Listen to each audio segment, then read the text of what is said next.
नमस्कार, मैं हूं पूजा सिंह और आप देख रहे हैं हमारा ये खास बुलेटिन। चलिए बुलेटिन की शुरुआत करेंगे आज की कुछ खास बड़ी खबरों के साथ। भारत और सिंगापुर के बीच रिश्तों की गर्माहट और तकनीकी सहयोग की गूंज एक बार फिर दिल्ली में सुनाई दी।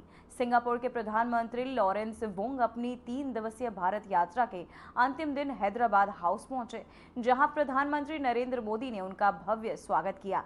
इसके बाद दोनों देशों के शीर्ष नेताओं के बीच द्विपक्षीय वार्ता हुई, जिसमें तकनीक, रक्षा, व्यापार और युवाओं को जोड़ने वाले कई महत्वपूर्ण फैसले लिए गए। पीएम मोदी ने साझा प्रेस वार्ता में साफ कहा कि एआई, क्वांटम टेक्नोलॉजी और यूपीआई और स्पेस रिसर्च जैसे क्षेत्रों में सहयोग एक नया अध्याय जोड़ेंगे और इसी साल के अंत में भारत सिंगापुर, आपको बता दें, हैकाथॉन का आयोजन भी किया जाएगा। साथ ही ये यात्रा इसलिए भी अहम है क्योंकि दोनों देश अपने द्विपक्षीय संबंधों की 60वीं वर्षगांठ भी मना रहे हैं।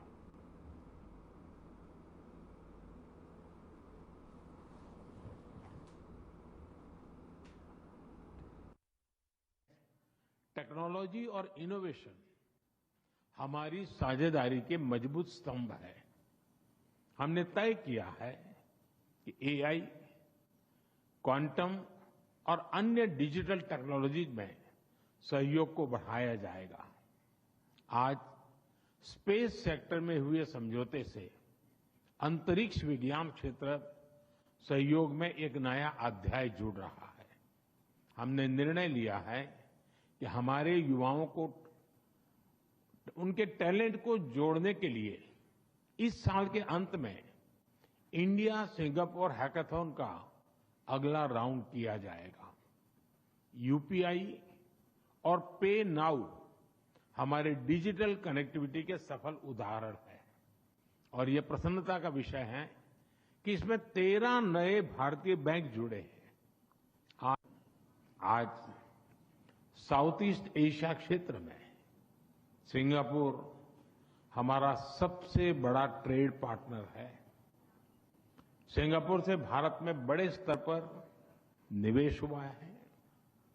हमारे रक्षा संबंध निरंतर मजबूत हो रहे हैं। पीपल टू पीपल संबंध गहरे और जीवंत है। आज हमने अपनी पार्टनरशिप के भविष्य के लिए एक डिटेल्ड रोडमैप तैयार किया है। हमारा सहयोग केवल पारंपरिक क्षेत्रों तक सीमित नहीं रहेगा। बदलते समय के अनुरूप advance manufacturing, green shipping, skilling, civil nuclear और अर्बन वाटर मैनेजमेंट जैसे क्षेत्र भी हमारे सहयोग के केंद्र बिंदु बनेंगे। प्रधानमंत्री वांग, दोनों देशों के डेलीगेट्स, मीडिया के साथियों, नमस्कार। पदभार संभालने के बाद प्रधानमंत्री वांग की पहली भारत यात्रा पर मैं उनका हार्दिक स्वागत करता हूं। यह यात्रा और भी विशेष है क्योंकि इस वर्ष हम अपने संबंधों की 60वीं वर्षगांठ मना रहे हैं। फ्रेंड्स, पिछले साल मेरी सिंगापुर यात्रा के दौरान हमने अपने संबंधों को कॉम्प्रिहेंसिव स्ट्रेटेजिक पार्टनरशिप का दर्जा दिया था।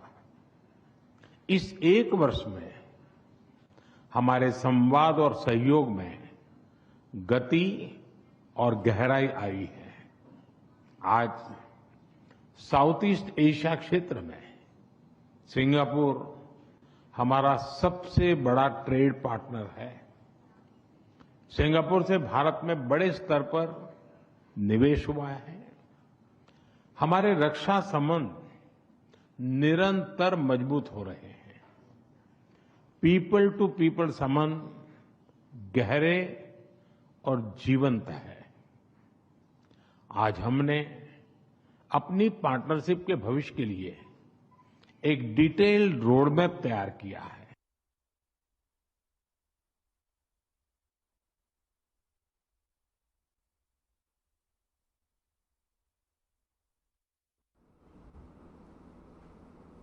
तो वहीं दिल्ली के सुषमा स्वराज भवन में बुधवार को जीएसटी काउंसिल की 56वीं बैठक हुई।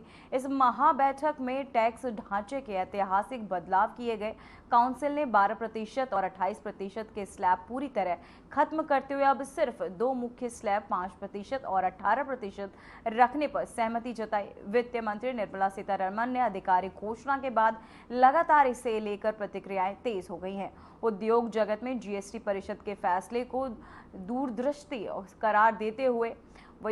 करार देते हुए कहा कि इससे परिवारों को राहत मिलेगी और व्यवसायों में के लिए अनुपालन आसान होगा। उद्योग निकायों ने कहा कि इससे स्पष्ट रूप से अनुपालन आसान होगा। वहीं आपको बताते चले कि मुकदमेबाजी कम होगी और व्यवसायों एवं उद्योग आपको बता दें उपभोक्ताओं को बहुप्रतीक्षीय आपको बता दें पूर्वानुमानशीलता मिलेगी, जो कि 22 सितंबर से लागू होगा।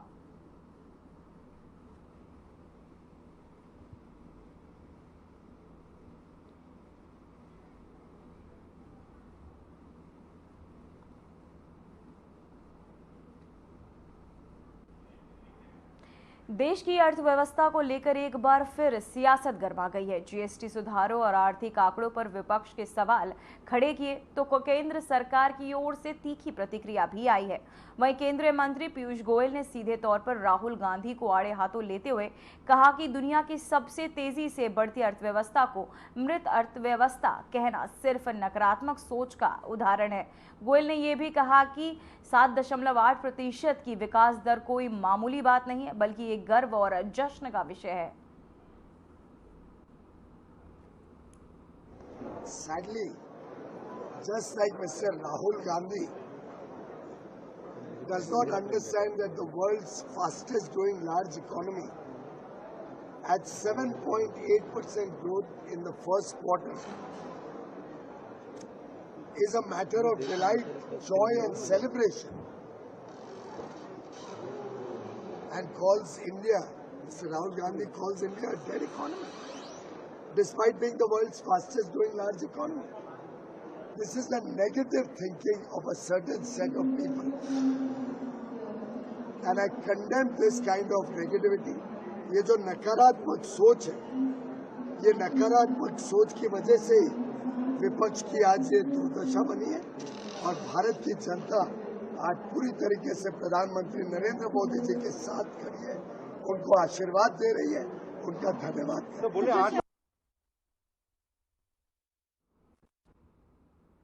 तो वहीं जीएसटी सुधारों को दिल्ली से केंद्रीय मंत्री धर्मेंद्र प्रधान ने प्रधानमंत्री नरेंद्र मोदी का आभार जताते हुए कहा कि जीएसटी परिषद में सर्वसम्मति से जो नए सुधार लागू किए गए हैं वे देश के उद्योग जगत, मध्यम वर्ग और खासकर शिक्षा क्षेत्र के लिए बड़ी राहत लेकर आए हैं। जी को बहुत बहुत आभार प्रकट करता हूं। उनकी दिशा निर्देशन से जीएसटी काउंसिल ने 2 दिन से देश की वित्त मंत्री जी ने मीटिंग करके जीएसटी काउंसिल में सर्वसम्मत नई जीएसटी रिफॉर्म को लागू किया है, जिसमें विशेष करके भारत की सामान्य लोग, भारत की मध्यवर्गीय, भारत की उद्योग और विशेष करके मैं शिक्षा विभाग की ओर से बहुत बहुत आभार प्रकट करता हूं प्रधानमंत्री जी के पास और वित्त मंत्री जी के पास। अनेक उपकरण का एजुकेशन इंस्ट्रूमेंट की बहुत सस्ता हुई है। टैक्स कई चीज़ों में टैक्स उठ गया है, कई चीज़ों में 5% की ब्रैकेट में टैक्स आ गई है। इसमें शिक्षा पे नागरिकों की स्पेंडिंग बढ़ेगी, देश में इकोनॉमी की गति बढ़ेगी, सर्कुलर इकोनॉमी को बल मिलेगा, ये मेरा पूरा विश्वास है। मैं फिर एक बार माननीय प्रधानमंत्री जी को आभार प्रकट। जीएसटी पर जहां केंद्र सरकार इसे जनता के लिए राहत बताकर सराहना कर रही है, वहीं इस मुद्दे पर अब सियासी हमले भी तेज हो गए हैं। कोलकाता में केंद्रीय मंत्री गिरिराज सिंह ने प्रधानमंत्री मोदी की तारीफ करते हुए कहा कि राहुल गांधी और ममता बनर्जी के नेताओं ने जीएसटी में कटौती का विरोध किया था, लेकिन प्रधानमंत्री का निर्णय आम आदमी के लिए राहत भरा रहा। हालांकि इसके बाद गिरिराज सिंह ने ममता बनर्जी पर तीखा हमला करते हुए कहा कि बंगाल अब आम लोगों के लिए नहीं रहा, बल्कि ममता बनर्जी और उनके बांग्लादेश की तरह बनना चाहिए है। वहीं मुस्लिम वोट बैंक के सहारे सत्ता में बनी रहना चाहती हैं, उनके इस बयान को लेकर विवाद बढ़ सकता है। 48,000 करोड़ ये ममता बनर्जी, ये राहुल गांधी के फाइनेंस मिनिस्टर ने विरोध किया कि जीएसटी नहीं करना चाहिए, लेकिन नरेंद्र मोदी जी का फर्म डिटर्मिनेशन था कि मिडिल क्लास के लोगों के लिए, और उन्होंने हर सेक्टर में रोटी, कपड़ा और मकान, सारे सेक्टर में, हेल्थ में, सारे सेक्टर में उन्होंने रिलीफ किया है देश के आम लोगों के लिए। बंगाल तो अब आम लोगों के लिए रहा ही नहीं। बंगाल तो अब आने वाले दिन में ममता बनर्जी जो चाहती थी बंगाल में, वो आने वाले दिन में हो गया है।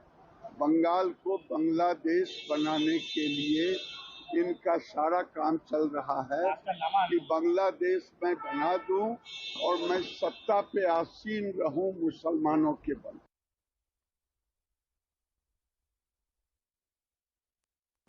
तो वहीं दिल्ली में जीएसटी रिफॉर्म्स को लेकर राजनीतिक प्रतिक्रियाएं तेज हो गई हैं। मुख्यमंत्री रेखा गुप्ता ने प्रधानमंत्री नरेंद्र मोदी और वित्त मंत्री निर्मला सीतारमण का धन्यवाद करते हुए कहा कि जीएसटी के लिए गए हालिया सुधार आम आदमी के लिए एक बड़ा तोहफा है।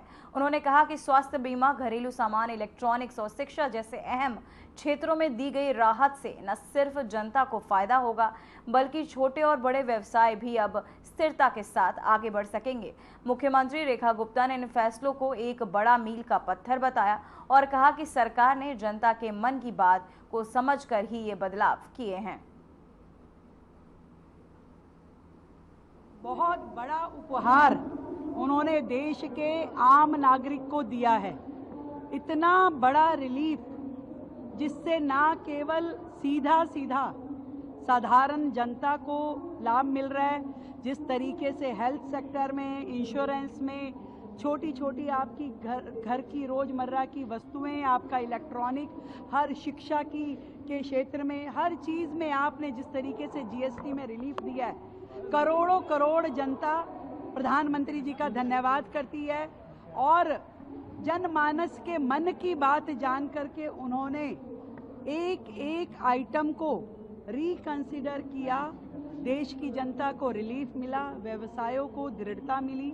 आज बड़ी स्टेबिलिटी के साथ में हमारे छोटे बड़े व्यापार चल पाएंगे और बहुत बड़ा, मैं ये सोचती हूँ कि ये भारत की अर्थव्यवस्था में माइलस्टोन साबित होने वाला है। दिल्ली बहुत खुश है। हम दिल्ली की ओर से, अपने राज्य के प्रत्येक नागरिक की ओर से आदरणीय प्रधानमंत्री जी का धन्यवाद देते हैं। जिस तरीके से हेल्थ में और इंश्योरेंस में बिल्कुल नील जीएसटी कर दिया गया कि आज हर व्यक्ति अपना इंडिविजुअली वो लाइफ इंश्योरेंस ले सकता है, अपनी ज़िंदगी को एक मूल्य दे सकता है, उसके लिए भी धन्यवाद करती हूँ। शिक्षा में एक बड़ा रिलीफ मिला है कि आपको आपकी शिक्षण सामग्री पर कोई जीएसटी नहीं देना, ये बड़ी बात है। एग्रीकल्चर से लेकर के और आपने रिन्यूएबल एनर्जी तक बहुत बड़ा सपोर्ट दिया है। इससे दिल्ली को बड़ा लाभ मिलेगा कि आज हम जब चाहते हैं कि यहाँ रिन्यूएबल एनर्जी ग्रो करे, सोलर एनर्जीज को हम दिल्ली में बढ़ाना चाहते हैं, उससे हमें बड़ा लाभ मिलेगा। और हर वो फील्ड, हर वो सेक्टर जो देश की अर्थव्यवस्था बढ़ाने वाला है। और दिल्ली में मैं जब देखती हूँ तो मुझे बड़ी खुशी है कि ये जीएसटी बहुत ही थम्पिंग हैंड के साथ में कल वहाँ पर आसुई में पूरी मीटिंग में वहाँ उपलब्ध थी और बहुत एक आइटम पे बहुत विचार करते हुए देश ने ये निर्णय लिया है। आदरणीय प्रधानमंत्री जी, निर्मला सीतारमण जी को ढेरों धन्यवाद।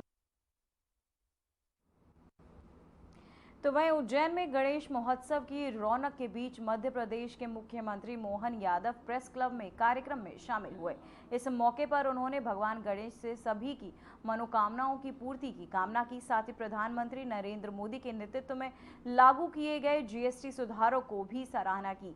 वहीं सीएम मोहन यादव ने कहा कि जीएसटी से देश की एक नई आर्थिक धारा बन रही है, जो सभी वर्गों को साथ लेकर आत्मनिर्भर भारत की दिशा में आगे बढ़ रही है। उन्होंने स्वदेशी भावना को बल देने की भी बात कही और गणेश महोत्सव की शुभकामनाएं दी।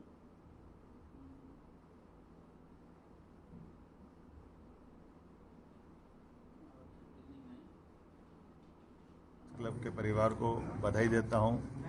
भगवान गणेश सबकी मनोकामना पूर्ण करे, प्रदेश की देश की यशस्वी प्रधानमंत्री के नेतृत्व में जिस प्रकार से जीएसटी के कल निर्णय हुए हैं, इन निर्णयों से देश की एक अलग धारा बनेगी। सभी वर्गों का ध्यान रखते हुए जिस प्रकार से देश दुनिया के सामने अपनी आर्थिक संपन्नता के साथ आत्मनिर्भरता की तरफ बढ़ रहा है, स्वदेशी के भाव को बढ़ा रहा है, ये हमारे लिए। तो वहीं हरियाणा शुगर फेडरेशन की बैठक का आयोजन हुआ, जिसकी अध्यक्षता सहकारिता मंत्री अरविंद शर्मा ने की। बैठक में शुगर विभाग के सभी वरिष्ठ अधिकारी मौजूद रहे। बैठक में गन्ना उत्पादन, शुगर मिल का घाटा और आपको बताते चले एनाथॉल उत्पादन जैसे विशेष पर भी चर्चा की गई। वहीं मंत्री ने बताया कि इस वर्ष गन्ने का उत्पादन 350 लाख क्विंटल तक पहुंचने का अनुमान है। गन्ने के अवशेषों से बिजली और आपको बता दें एथेनॉल उत्पादन की संभावनाएं भी तलाशी जा रही हैं। वहीं जीएसटी को लेकर मंत्री अरविंद शर्मा ने कहा कि प्रधानमंत्री मोदी जो कहते हैं वो करके दिखाते हैं।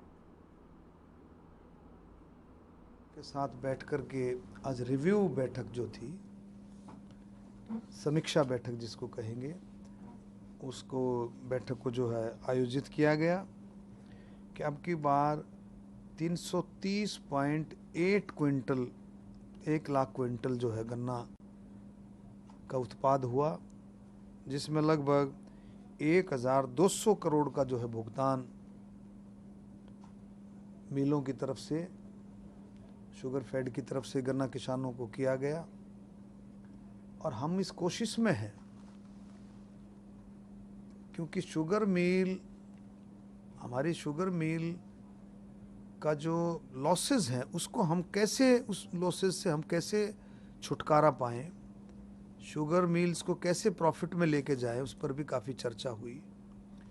एक तो गन्ना किसानों की संख्या, गन्ने का उत्पाद कम होना भी थोड़ा चिंता का विषय है। गन्ने को उत्पाद को कैसे बढ़ाया जाए, गन्ना की बिजाई किसान ज़्यादा कैसे करें, क्योंकि जो पुराना किसान है, पुराना जो गन्ना किसान है, उस पर भी हमने, मेरा मंत्री बनने के बाद मैंने कई तरह की इसमें स्टडी भी कराई है कि भी क्यों गन्ना किसान, जबकि 400 रुपये क्विंटल का जो भाव है, हरियाणा देश का पहला राज्य है। तो वहीं हरियाणा की स्वास्थ्य मंत्री आरती सिंह राव ने बताया कि कोरियावास और भिवानी मेडिकल कॉलेज में इस सत्र में 100 MBBS सीटों पर दाखिले होंगे। उन्होंने इसके लिए जेपी नड्डा और सीएम नायब सिंह सैनी का धन्यवाद किया। मंत्री ने बताया कि इसके लिए एनएमसी को पत्र लिखा गया था और 12 दिन में ही अनुमति मिल गई। बारिश से फसलों के नुकसान पर उन्होंने कहा कि सीएम को पत्र लिखकर क्षतिपूर्ति पोर्टल खोलने की मांग हो गई है। मुझे बहुत गर्व है आज आप सभी को ये बताने के लिए कि मेडिकल कॉलेज भिवानी और मेडिकल कॉलेज कोरियावास को एनएमसी ने परमिशन दे दी है और यहाँ पे 100 सीटों का अब परमिशन आ गई है और हमारे 100 MBBS मतलब 200 MBS सीट्स अब खुल जाएंगी। और मैं आज के दिन अपना आभार व्यक्त करना चाहती हूँ हमारे स्वास्थ्य मंत्री श्री जगत प्रकाश नड्डा जी का और हमारे मुख्यमंत्री हमारे सैनी साहब का, कि उन्होंने, उनकी परिश्रम की वजह से आज के दिन परमिशन हमारी आई है और हम पूरे हेल्थ डिपार्टमेंट की तरफ से जो हमने सारा परिश्रम किया है वो आज के दिन रंग लाया है, तो उनका बहुत बहुत धन्यवाद।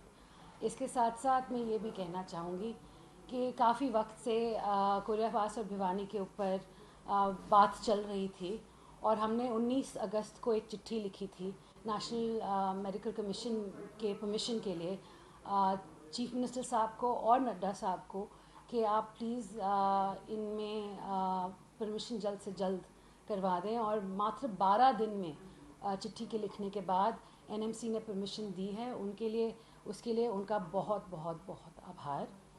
और मुझे बहुत खुशी है कि हमारे हरियाणा के बच्चे आने वाले वक्त में खुद अपने हरियाणा में ही मेडिकल पढ़ सकेंगे और यहाँ से ही डॉक्टर बनके निकलेंगे ताकि हमारे जो प्रदेशवासियों हैं उनकी सेवा कर सकें। बिहार की एक बार फिर शब्दों की मर्यादा को लेकर तकरार तेज हो गई है। पटना से केंद्रीय मंत्री चिराग पासवान ने बड़ा बयान देते हुए कहा कि राजद कांग्रेस मंच से प्रधानमंत्री नरेंद्र मोदी और उनकी दिवंगत माता जी के लिए की गई आपत्तिजनक टिप्पणी के विरोध में एनडीए ने आज बिहार बंद का आह्वान किया है। उन्होंने तेजस्वी यादव पर भी निशाना साधते हुए कहा कि जब उनके परिवार को अपशब्द कहे गए थे तब विपक्ष मौन था। वहीं चिराग पासवान ने जनता से अपील की कि लोकतंत्र में जवाब जरूर मिलना चाहिए। साथ ही जीएसटी रिफॉर्म्स पर प्रतिक्रिया देते हुए उन्होंने प्रधानमंत्री और वित्त मंत्री का आभार जताया और कहा कि जीएसटी में हुई राहत लंबे समय से पर आपको बताते प्रतीक्षित थी और अब इससे बड़ी आबादी को फायदा मिलेगा। की शुरुआत हम लोगों ने शाहबाद से हम लोगों ने की थी और बिहार के अलग अलग जिलों में हम लोगों ने नवसंकल्प सभा का हम लोगों ने आयोजन किया, जिसका मकसद बिहार फर्स्ट, बिहारी फर्स्ट की सोच को जनता तक लेकर जाने के उद्देश्य के साथ इन सभाओं को आयोजित किया जा रहा है। आज उसी कड़ी में अगला कार्यक्रम हम लोग का मुजफ्फरपुर में है और उम्मीद ही नहीं, पूरा विश्वास है कि जिस तरीके से बाकी तमाम सभाओं में एक जन सैलाब देखने को मिला है, आज वैसे बिहार बंद हम सबके द्वारा बिहार बंद का भी आयोजन किया गया है। पूरा एनडीए एकजुट होकर 12 बजे तक हम लोगों ने इस बात की घोषणा की है कि जिस तरीके से मेरे प्रधानमंत्री आदरणीय नरेंद्र मोदी जी के राजद कांग्रेस के मंच से अब शब्दों का इस्तेमाल किया गया, गाली का इस्तेमाल किया गया, उनकी पूज्य माता जी के लिए जिस तरीके से गाली का इस्तेमाल कर भावनाओं को ठेस पहुंचाने का कार्य किया गया, उसके विरोध में एनडीए के द्वारा आज ये बंद का ऐलान किया गया है। पर बंद के ठीक बाद